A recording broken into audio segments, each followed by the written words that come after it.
Hello, hello, hello, and welcome to ER Emotional Response Life Coaching with Ink. Hi, how are you this week? Last week we've finished covering the topic on parenting. I felt like it was definitely needed, mainly because kids are going back to school and we mentally have to go back to school.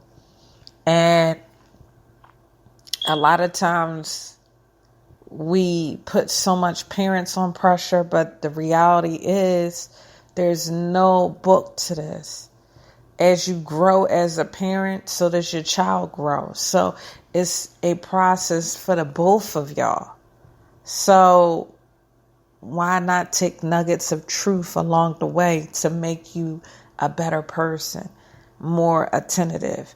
If I didn't say anything new, may it reaffirm or remind you of things you've forgotten or things you didn't think was important, but now hearing it is important. So I salute all parents, those that's battling emotionally. I challenge you to reach out to someone. My door is always open. You can call, text, email me. I'm here because at the end of the day, it's a domino effect.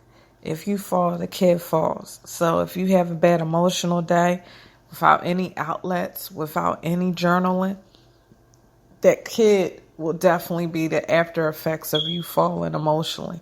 So make sure, please, you understand you so you can be a more understanding parent. It goes hand in hand.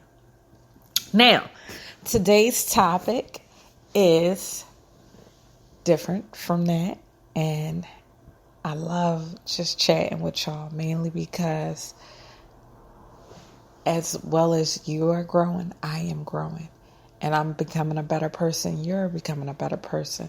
Life is all about evolving. And today's topic I want to talk about is being distracted. Being distracted. In this day and age, we have so much grabbing our attention. So much. And the biggest distraction is our phone. Because we can jump on the phone with the intentions of making a phone call, putting out a text, putting out an email, and we'll lose sight of it because they have a feature on the phone called notifications. And what notifications do, notifications will pop up unscheduled, at least to our knowledge, unscheduled for us, but scheduled in the phone to remind us that we haven't seen this, or we haven't responded to this, or look at what's going on here. And we will lose focus. Being distracted. Being distracted is like going in the supermarket and having a list written out and knowing you have to stick to that list based on your budget, and you literally forget that the list is either in your pocket or in your purse, and you just start roaming the aisles picking up everything that grabs your attention. Distracted. Totally distracted. Off task. That's mainly what distraction is. You're off task. You're off focus. For some slang words, you're balling out of control. You're totally off course.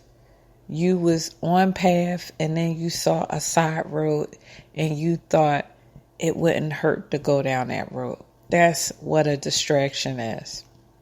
Because eventually it might put you back on the road, or it might make you turn back around, and then you have to count in the time that it take you to go back off of that side road, or how much time did you lose by cutting on that side road instead of just staying on the road you was on.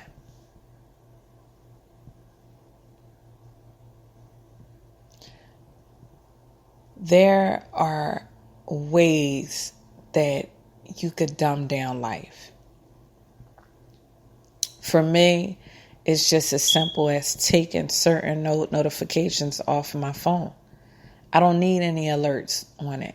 I don't need to know, oh, this is something I need to look at. I don't need to know someone inbox me on Facebook or IG. I don't need that. And so those notifications are taken off.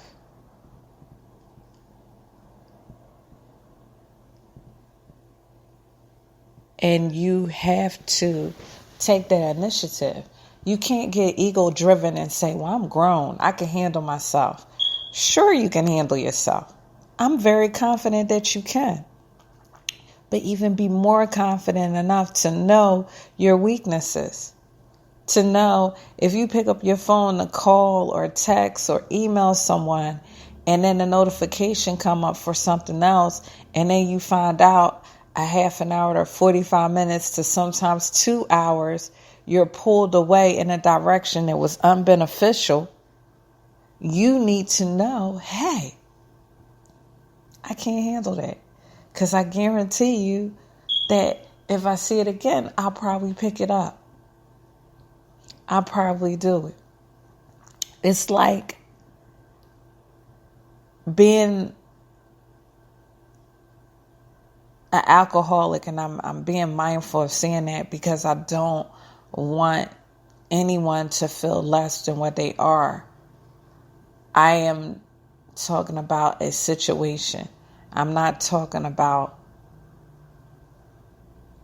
alcoholism to say a person is less. What I'm saying is, it's like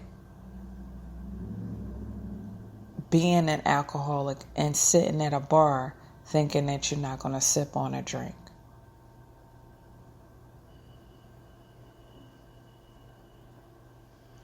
So you have to be aware of that.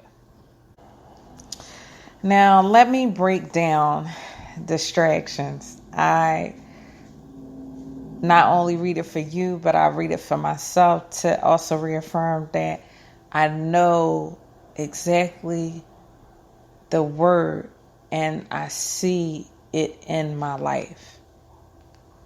Distractions. Distractions come from both external sources and internal sources. External distractions include factors such as visual triggers, social interactions, music, text messages, and phone calls. There are also internal distractions such as hunger, fatigue, illness, worrying, and daydreaming. Distractions is extreme agitation of the mind or emotions. Let me repeat that. Distractions is extreme agitation of the mind or emotions.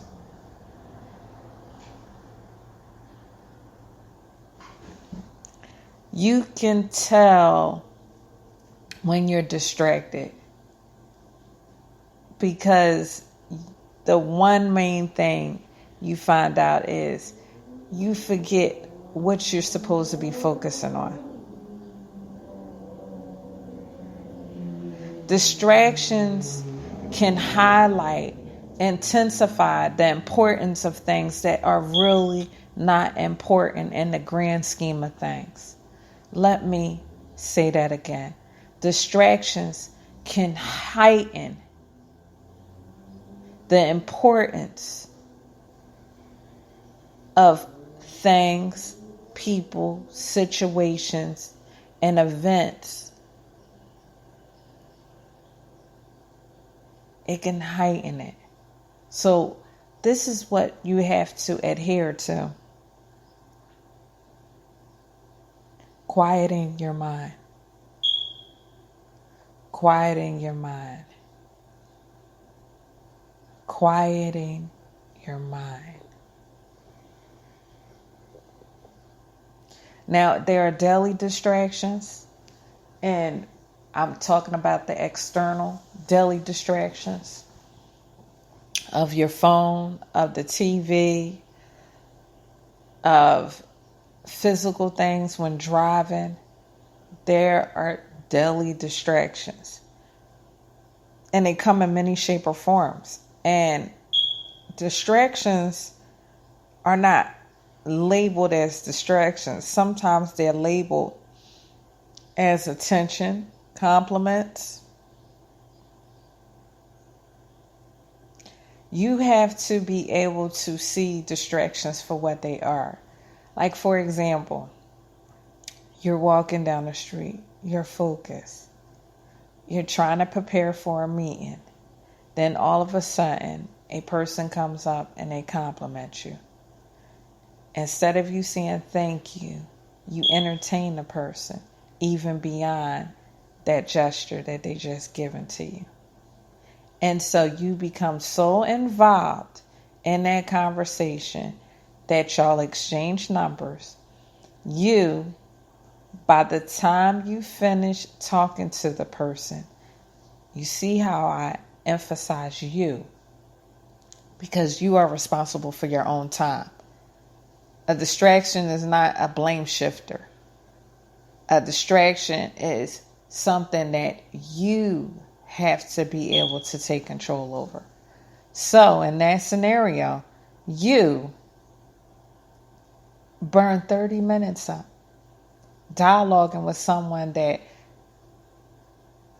noticed that you was attractive, and in exchange you thought they were attractive, and so you conversed with them for quite some time, found out you had likable qualities, found out it was, beneficial for y'all to both stay connected, and by that time you exchanged numbers and you wasted 30 minutes. 30 minutes you could be preparing for your meeting. So you get in the meeting and you're flustered. You're flustered and you're off focus, off track. You're presenting in such a way it's disheveled, and it's as if you never prepared or never was ready or never even knew about the meeting. And so your audience, whether it's 5 or 500, is sitting there looking at you, trying to figure out what's going on. You're distracted. You're distracted. Simple things like that. And you might say to me, it's not even that deep. And life is really not as deep as we make it. It's how far we go into things that come across our plate. That's what makes it deep. Because that 30 minutes, you could have been figuring out your bullet points. That 30 minutes, your delivery. That 30 minutes, your icebreaker. All those things could have played in. But instead, you entertain that person. Now, can that person be beneficial to you in the long run? And no one knows. But now you add that to your plate, and now you got to invest in that. And now you got to be able to manage that person calling you and you calling them, when all you had to do is stay focused. It's time for everything. When I was in college, when I decided to go back to college at 25, I made it a decision. Let me change my word. And that didn't even sound educated. I made a decision. Laugh with me, not at me. I made a decision to set aside those years and really focus on school. Did I come across guys that were interested in me and I was interested in them? Sure. Did I let it go beyond initial meeting? No.